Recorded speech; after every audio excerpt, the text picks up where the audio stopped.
Halo teman-teman, saya Wildan. Selamat datang di podcast seputar sastra, tempat untuk menyelami makna, rasa, dan keindahan dalam setiap bait puisi. Kali ini saya ditemani oleh dua teman saya yang suka dalam puisi, yaitu Mas Abjan dan Mas Farisa. Tapi sebelum membahas sebuah puisi, saya mau tanya kepada Abjan dan Farisa ini. Yang pertama, menurut kalian apa arti puisi tersebut? Kalau menurut pribadi saya, puisi itu adalah sebagai seni sastra dengan menggunakan bahasa yang diungkapkan oleh perasaan penyair itu sendiri. Itu kalau pendapat saya. Kalau pendapat saya ya Mas, karya sastra yang menggunakan kata kreatif penuh makna, namun terikat oleh rima, kira-kira seperti itu kalau menurut saya. Kalau menurut saya sendiri, puisi itu karya sastra yang berisi bahasa yang indah, padat, dan memiliki makna yang sangat dalam. Kalian suka puisi sejak kapan? Kalau saya menyukai puisi itu sebenarnya ya baru-baru sekarang ini selama kuliah. Jujur nih ya, sebelumnya saya tuh jarang sekali membaca puisi.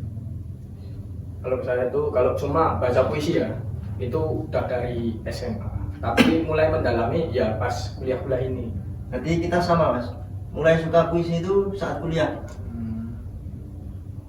Selanjutnya, genre puisi apa yang kalian suka?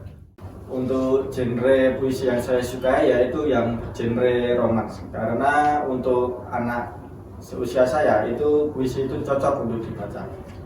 Kalau saya setuju dengan pendapat Mas Abian ya, karena anak zaman sekarang apalagi yang muda pasti suka-suka yang romans gitu. Kalau saya sih beda ini. Kalau saya suka puisi yang berisi tentang nasihat-nasihat kehidupan. Pertanyaan selanjutnya, siapa penulis puisi yang kalian sukai serta apa judul puisi yang kalian ingat? Untuk judul puisi yang saya sukai yaitu yang puisi yang berjudul Telah Satu, karyanya W.S. Rendra. Itu kalau saya. Kalau saya dari karyanya Sapardi Djoko Damono ya, yang terutama judulnya Yang Fana Adalah Waktu. Kalau saya sendiri suka penulis yang bernama Djoko Pinurbo. Judul yang paling saya ingat yaitu puisi berjudul Kepada Uang. Karena puisi-puisi dari Bapak Djoko Pinurbo itu singkat dan sangat bermakna. Kebetulan di sini ada yang suka puisi karya Bapak Sapardi Djoko Damono. Kali ini kita akan membahas salah satu puisi dari Bapak Sapardi Djoko Damono. Puisi tersebut berjudul Dalam Diriku, yang ditulis pada tahun 1980 dan dibukukan pada tahun 1994 dalam antologi puisi berjudul Hujan Bulan Juni. Apa kalian sudah membaca puisi tersebut? Ya, tentu saja sudah, Mas. Kalau saya tentu saja sudah, karena saya penikmat karya Pak Sapardi Djoko Damono.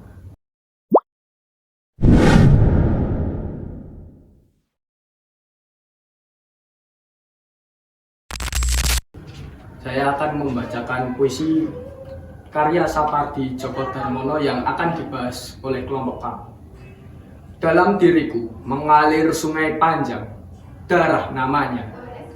Dalam diriku menggenang telaga darah, sukma namanya. Dalam diriku meriak gelombang sukma, hidup namanya.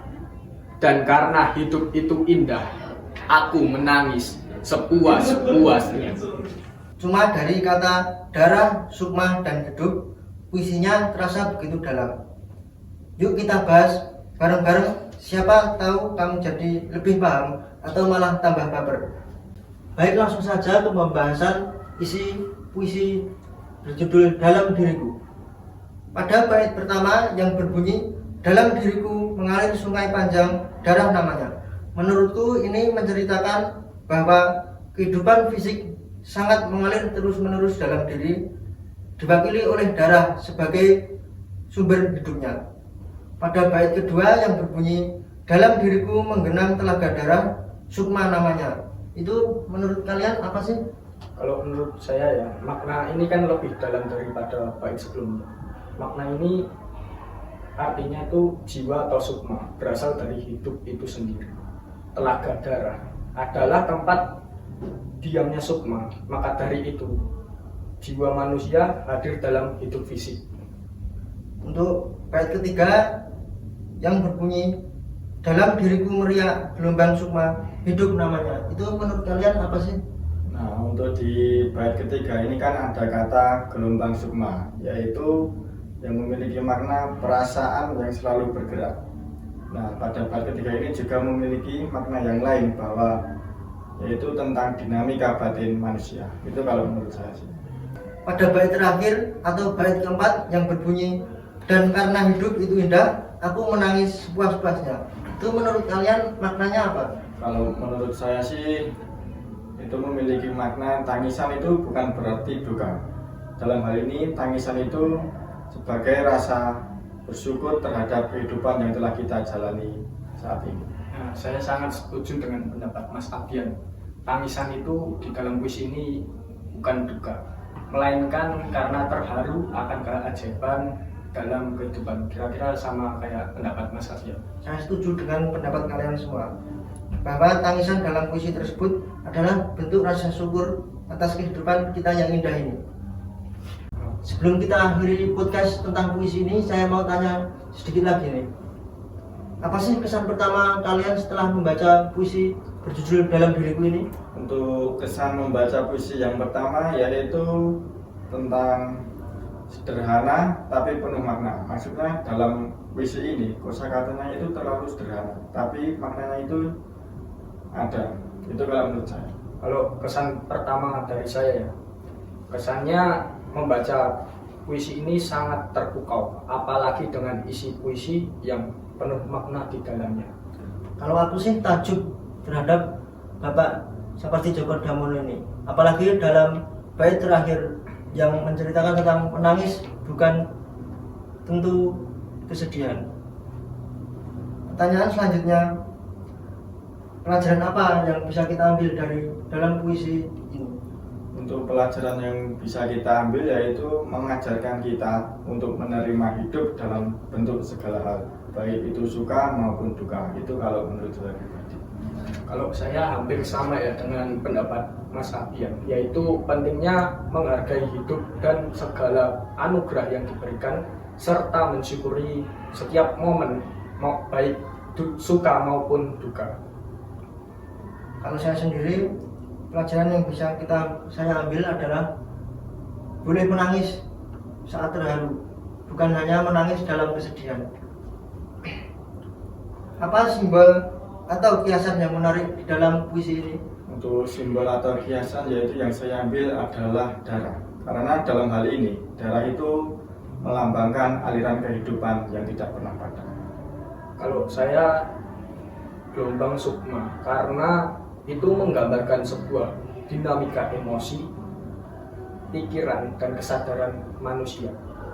Kalau saya sendiri, simbol kata telaga, yang artinya adalah ketenangan atau kedalaman perasaan. Seperti kita saat di telaga, pasti kita rasanya tenang di sana. Selanjutnya, menurut kalian siapa yang cocok membaca puisi ini? Untuk yang cocok sih kalau menurut saya itu bisa semua kalangan ya, baik yang tua maupun muda, baik laki-laki maupun perempuan. Itu kalau menurut pribadi saya.